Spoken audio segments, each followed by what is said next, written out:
Halo semuanya, senang sekali berjumpa lagi dengan kalian di mata kuliah perencanaan dan pengolahan bisnis. Nah, seperti biasa, pasti saya berharap kalian semua di sini dalam keadaan baik-baik, sehat selalu, sehingga dapat mengikuti mata kuliah hari ini dengan baik.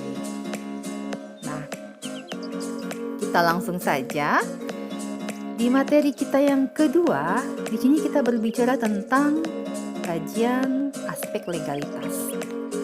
Nah, di sini para pelaku bisnis dapat membuat badan usaha didasarkan beberapa pertimbangan sebagai dasar motivasi. Di antaranya, yang pertama sebagai dorongan hidup, yang kedua bebas dan tidak terikat, yang ketiga adanya dorongan sosial, yang keempat mendapatkan kekuasaan, dan yang kelima bisa dapat melanjutkan usaha orang tua. Nah, sebelumnya kita harus mengetahui dulu apa sih pentingnya aspek legalitas bagi perusahaan. Jelas sangat penting sekali. Karena tujuan dari aspek legalitas perusahaan ini adalah untuk mengukur layak atau tidaknya perusahaan didirikan. Dalam hal ini berkenaan dengan keabsahan, kesempurnaan, dan keaslian dari dokumen yang dimiliki oleh perusahaan. Nah, apabila ada satu saja dokumen dinyatakan terbukti tidak sah, maka akan dipastikan ada masalah yang timbul di kemudian hari. Bahkan mungkin bisa terjadi sengketa. Untuk pendirian badan usaha, perlu mempertimbangkan berbagai faktor. Di antaranya seperti barang dan jasa yang akan dijual, lalu adanya penentuan harga, organisasi intern, ataupun jenis badan usaha. Selanjutnya, pertimbangan untuk pemilihan bentuk badan usaha dilihat dari segi kepemilikan, organisasi, modal, dan pajak.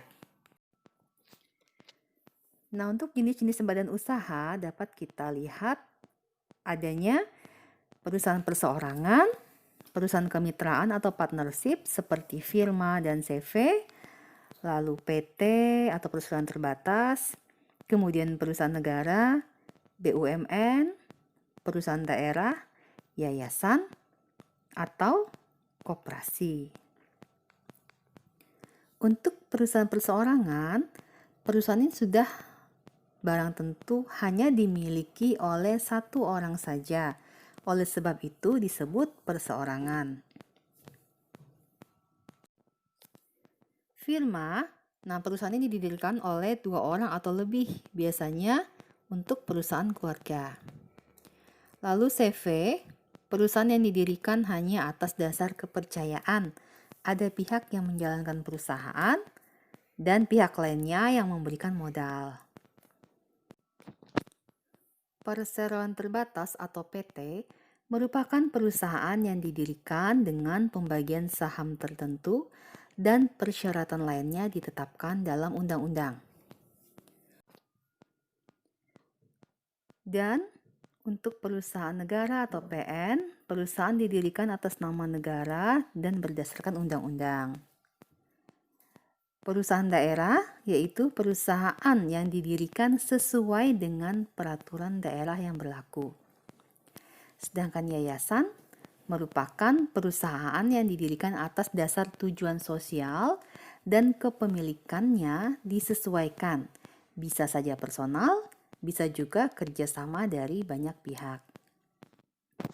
Dan untuk jenis badan hukum lainnya seperti koperasi, merupakan perusahaan yang landasan kegiatannya berdasarkan prinsip koperasi dan berasaskan kekeluargaan.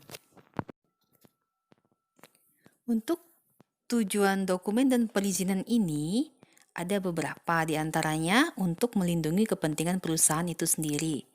Yang kedua, sebagai data dalam melakukan pengawasan dan menghindari berbagai penyimpangan.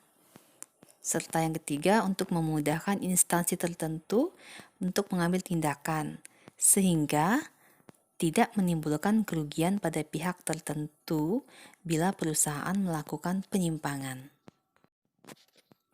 Selanjutnya, di sini ada beberapa kelengkapan legalitas badan usaha, seperti adanya badan hukum, lalu TDP atau tanda daftar perusahaan, NPWP, surat izin usaha, izin domisili, serta IMB atau izin mendirikan bangunan.